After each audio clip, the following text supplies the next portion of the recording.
राम राम. स्वागत आहे तुमचं नवीन एका ब्लॉगमध्ये. आज होता मराठवाड्यातील सर्वात सुप्रसिद्ध आणि आवडीचा सण म्हणजे वेळामावस्या. या दिवशी आपण सर्वजण शेताकडे येऊन मातीची पूजा करून आपण शेताचं जेवण करतो. जेवण वगैरे करून आरामच करत होतो.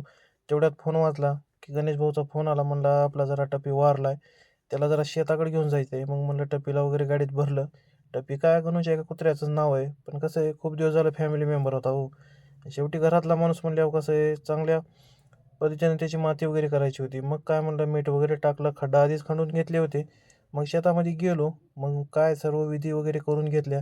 म्हणलं कसं आहे आपल्यासोबत 4-5 वर्ष राहिल्यानंतर कसं आहे त्यांचे आपल्या फॅमिलीसोबत चांगले संबंध होतात हो. मन जुळून जातात. सवय लागून जाते एखाद्या माणसासारखीच. कसं आहे एका जनावरावर, प्राणीमात्रावर प्रेम करणं खरंच खूप छान आहे. आणि त्यानंतर त्याची सर्व अशा प्रकारे मातीची वगैरे प्रक्रिया पूर्ण झाली. कसं आहे भरपूर सारे लोक आहे मेल्यानंतर काही करत नाही, सोडून देतात. पण कसं आहे गणूनं समजा चांगल्या प्रकारे नियोजन लावलं आणि त्याची माती वगैरे चांगल्या प्रकारे केली आणि त्याच्या शेतातच केली. हे म्हणजे चांगलं झालं. मग काय आपण सकाळी जरा माणसं सोडली होती शेताकडे अमावास्येचे. मग त्यांना वगैरे वापस घेतलं, घरी आलो, आराम वगैरे केला. मग काय सकाळी सकाळी पहाटे पहाटे 5 वाजता फोन आला शशीचा. जरा एक मशीनचा पाईप आणायचा होता, पार्सल आलं होतं पुण्याहून. पाटीला गेलो, पार्सल घेतलं. थंडी जाम वाजत होती म्हणून मग काय शेकोटी केली. शेकोटी वगैरे केली. त्यानंतर आलो घरला. घरून आल्यानंतर मग म्हणलं शेताकडे जावं. शेताकडून जायचं होतं आपल्याला जरा चाकूरसाठी. मग म्हणलं आता जरा शेताकडे निघायला पाहिजे. तिथे गेल्यानंतर आलो पस्तापुरे यांच्या फार्मवर. मग काय काकाने आणला होता नवीन ट्रॅक्टर.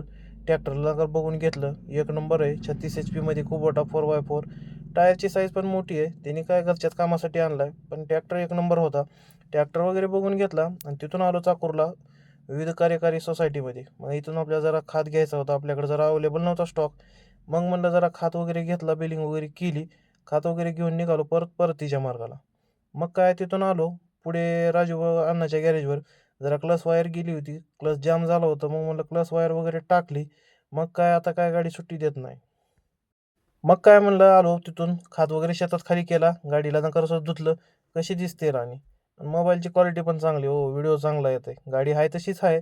जरा कॅमेऱ्याच्या क्वालिटीमुळे अजूनच छान दिसते. मग म्हणलं कसं आहे चांगला एक छान असा व्हिडिओ काढायला लागते. मग काय गाडीला जरा वॉशिंग वगैरे करून धुवून वगैरे घेतली. मग म्हणलं थोडा वेळ तिथंच जेवण वगैरे केलं शेतातच.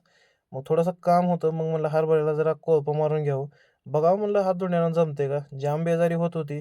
मग थोडंसं काम वगैरे केलं. मग म्हणलं आता ह्याला काय उद्या सकाळी सकाळी बघू. कारण आता खूप थकलो पण होतो. आता भेटू लवकरच नवीन एका ब्लॉगमध्ये, नवीन एका व्हिडिओमध्ये, नवीन एका गावात. धन्यवाद.